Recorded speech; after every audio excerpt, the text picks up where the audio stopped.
Nah, saya belum selesai meneruskan pembicaraan saya, itu teman saya itu sudah ngorok. Jadi sudah,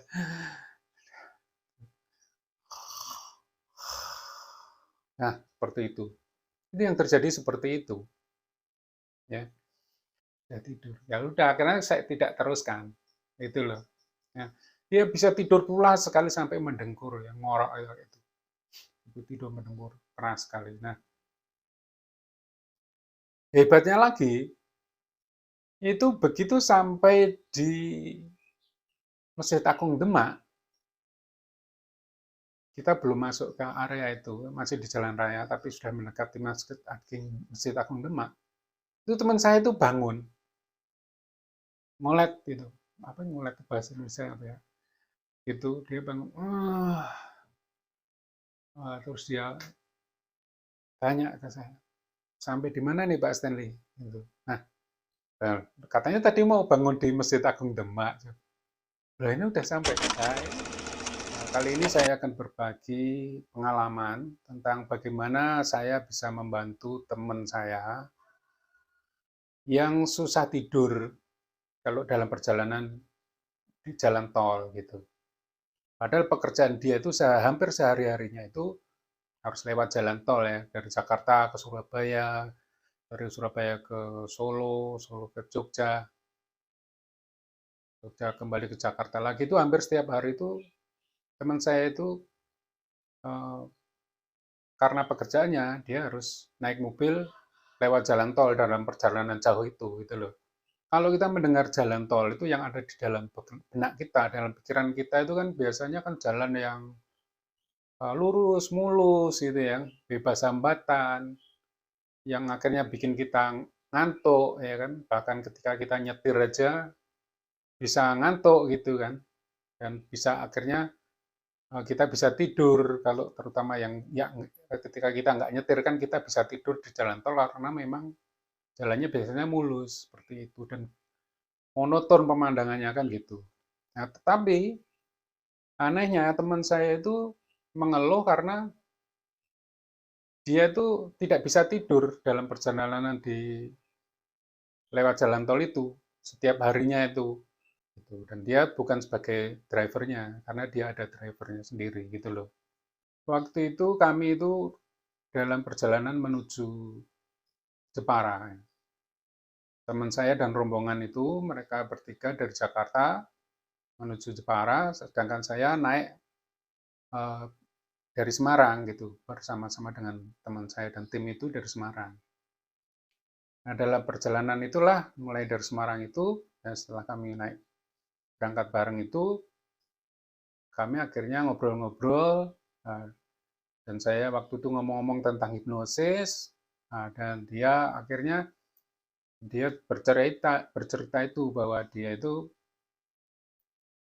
tidak bisa tidur kalau dalam perjalanan pakai mobil di jalan tol itu dia nggak bisa tidur gitu loh. Nah dari situ saya ngomong ke teman saya itu bahwa dengan hipnosis itu kita bisa tidur gitu loh. Nah, nah terus dia tanya lah caranya gimana Pak Stanley gitu kan. Nah, oke lalu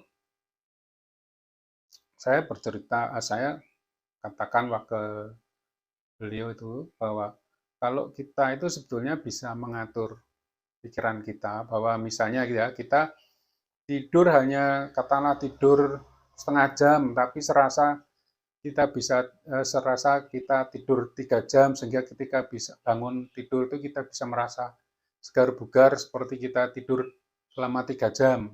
Nah itu tuh bisa di dalam pikiran kita itu bisa ditanamkan seperti itu gitu loh. Nah dia itu, loh apa iya Pak Santi ya coba aja saya bilang gitu kan. Nah coba ya Pak, saya bilang gitu teman saya tuh. Coba Pak, Bapak ini kita kan mau ke Jepara ini. Nah nanti Bapak mau bangun di mana? Nah, itu teman saya itu terus bilang, saya mau bangun di Masjid Agung Demak Pak Stanley. Kita nanti sembahyang di sana dulu gitu lah. Ceritanya sembahyang asar gitu ya. Kita sembahyang dulu di Masjid Agung Demak gitu lah.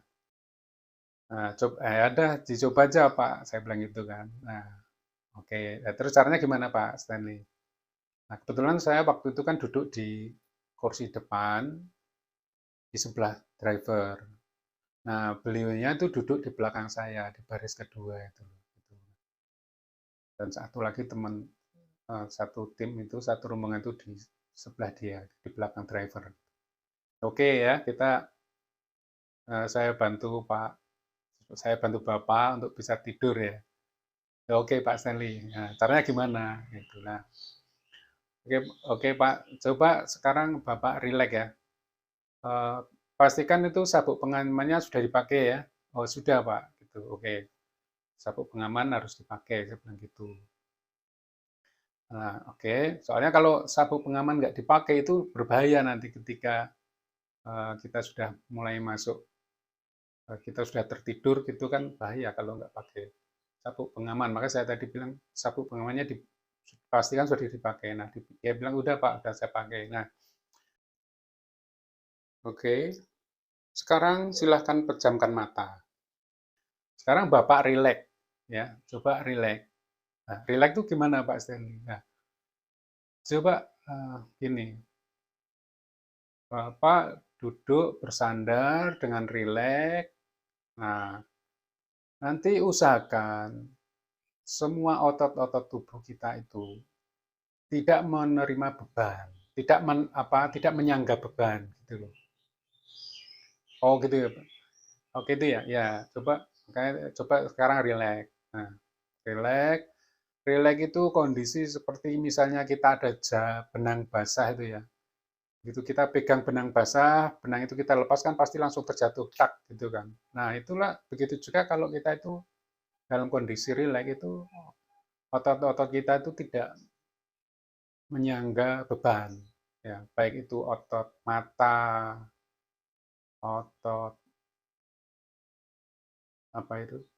Otot leher, tangan, kaki. Itu usahakan untuk benar-benar rileks, tidak menyangga. Jadi kalau misalnya kita lagi duduk gini ya pasti nggak mungkin kalau kita masih berdiri gini kan berarti kan otot leher itu kan masih menyangga itu. Nah, coba lepaskan beban leher itu, beban.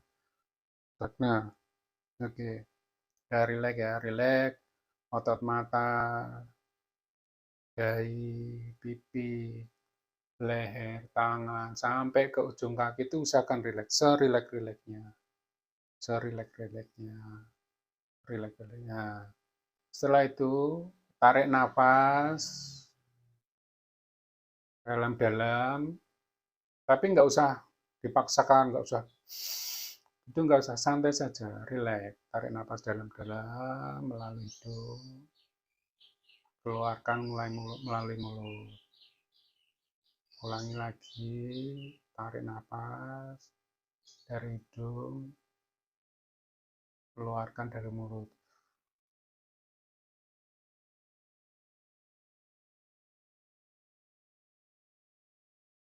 Narinya nggak usah dipaksakan sampai dalam, nggak usah.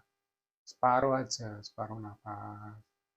Keluarkan melalui mulut. Sampai tidak terasa antara narik dan mengeluarkan itu seperti tidak terasa. Nah, ya, kondisi semua rileks, kondisi semua rileks. Fokuskan pikiran ke pernapasan saja. Fokuskan pikiran ke pernapasan. Hilangkan semua beban pikiran. Jangan mikirkan apapun. Jangan mikirkan masalah. Ya, coba untuk tidak mikirkan masalah. Mikirkan pekerjaan apa yang akan kerja. Jangan pikirkan. Masalah hari ini ya untuk hari ini saja. Jangan dibawa tidur. Besok ada masalah tersendiri. Masalah hari ini untuk hari ini saja. Besok juga ada masalah lagi. Sehingga jangan dipikirkan yang akan datang. Nggak perlu mikirkan apa yang akan kerjakan nanti, apa yang tidak usah. Pikiran fokus ke pernapasan saja. Rasakan, tarik nafas, tarik nafas, keluarkan.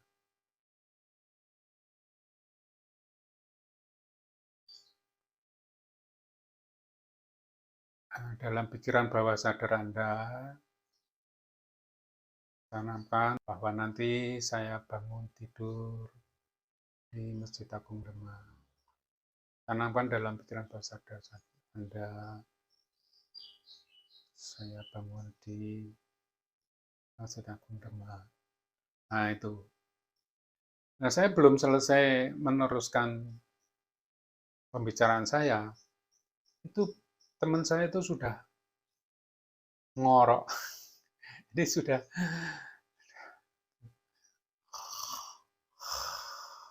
nah seperti itu. Itu yang terjadi seperti itu. Ya, ya tidur. Ya udah, akhirnya saya tidak teruskan. Itu loh. Ya. Dia bisa tidur pula sekali sampai mendengkur, ya ngorok itu. Itu tidur mendengkur keras sekali. Nah, hebatnya lagi itu begitu sampai di Masjid Agung Demak, kita belum masuk ke area itu, masih di jalan raya, tapi sudah mendekati Masjid Agung Demak. Itu teman saya itu bangun, ngolet gitu. Apa ngolet bahasa Indonesia apa ya? Itu dia bangun, terus dia tanya ke saya, sampai di mana nih Pak Stanley? Gitu. Nah, katanya tadi mau bangun di Masjid Agung Demak. Loh ini udah sampai. Ya itu kan udah sampai Masjid Agung. Ya udah kita ke Masjid Agung Demak dulu Pak Stanley. Gitu. Nah, jadi hipnosis itu seperti itu ya. Manfaatnya baik sekali. Kalau kita manfaatkan secara benar, itu akan bermanfaat. Dan terbukti kan, yang tadinya susah tidur di jalan tol dan perjalanan di jalan tol, tapi faktanya dengan hipnosis percakapan dia bisa tidur pulas. Jadi dia itu bisa tidur di jalan tol Semarang itu waktu itu ya, mau keluar dari Semarang menuju Demak dan Jepara itu. Dia udah tertidur di situ, bahkan terus tertidur sampai ke Masjid Agung Demak dia bisa tidur. Nah itu teman ceritanya. Ini kisah nyata ya. Ini kisah nyata. Betapa kata-kata kita itu bisa berdampak besar terhadap lawan bicara kita gitu loh. Maka hati-hati dengan kata-kata kita gitu. Ada yang bilang kata-kata adalah doa, ya kan? Kata-kata kan meraih mulut, ya kan? Ada yang bilang mulutmu harimaumu. Makanya ya, kalau kita berkata-kata, terutama untuk orang tua yang masih punya anak kecil atau guru ya, yang mendidik anak-anak kecil, itu hati-hati dengan kata-kata Anda itu, kata-kata kita itu karena itu akan terutama yang anak-anak kecil itu akan tersimpan di dalam pikiran bawah sadar. Nah, kata-kata yang baik itu juga akan berpengaruh baik. Tapi kata-kata yang negatif, hujatan dan sebagainya itu juga akan berdampak tidak baik gitu. Ya, jadi itu yang bisa saya bagikan untuk kali ini. Terima kasih sudah menonton konten ini dan kalau Anda merasa konten ini bermanfaat untuk Anda, mungkin juga bermanfaat untuk teman dekat Anda atau siapapun dan Anda merasa perlu untuk membagikan kepada orang lain yang Anda cintai, Anda sayangi, silakan bagikan konten ini kepada mereka yang Anda sayangi supaya mereka juga mendapatkan manfaat dari konten saya ini. Demikian, terima kasih. Sampai ketemu lagi di konten-konten saya yang berikutnya. Terima kasih.